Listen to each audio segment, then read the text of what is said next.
Okay, ఇప్పుడు MP elections నడుస్తున్నాయి కదా, ఇక్కడ ఎవరెవరు ఎంపీ క్యాండిడేట్స్ ఉన్నారు, మీకు ఏమైనా ఐడియా ఉందా?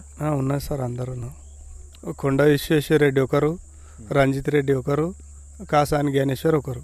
ఓకే, ఇప్పుడు అంటే ప్రజెంట్ ఎంపీ ఎవరున్నారు? ప్రజెంట్ ఎంపీ ఈయన ఉన్నాడు, ఎవరు టీఆర్ఎస్ నుంచి గెలిచి ఇంట్లో కాంగ్రెస్లోకి పోయిన ఆయన రంజిత్ రెడ్డి ఎంపీ. ఓకే, రంజిత్ రెడ్డి మరి మీ ఊరికి వచ్చేదా? మా ఊరికి ఏం రాలేడు సార్, వచ్చిండు కానీ ఇట్లా ఎలక్షన్ అప్పుడు వచ్చిండు, అక్కడిని వెళ్ళిపోయిండు. మాకు చేసింది ఏం లేదు ఆయన. ఇంకా మోడీ వేసిన రోళ్ళే ఉన్నాయి, ఆయన కట్టించిన ఏ ఉన్నాయి కానీ ఆయన ఎంపీ ఏం చేయలేడు మా ఊరికి మటుకం. ఒక రోడ్ ఇవ్వలే ఆయన, ఒక పని ఇవ్వలే ఎంపీ ఇలవాడి గిట. ఇంకా బీజేపీ పుణ్యం అంటేనే ప్రధానమంత్రి వేసిన రోళ్ళే ఉన్నాయి, గ్రామ పంచాయతీలో కానీ అవన్నీ ఏవైనా కానీ మా ప్రధానమంత్రి చేసినవి ఉన్నాయి కానీ ఎంపీ చేసినవి ఏం లేవు మా ఊళ్ళో పనులు మటుకం.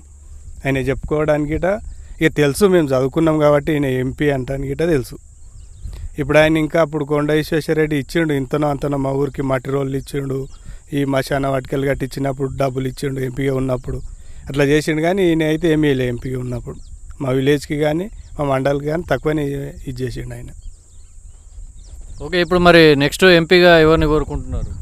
కొండ విశ్వేశ్వరరెడ్డి సార్నే కోరుకుంటున్నాం మనం.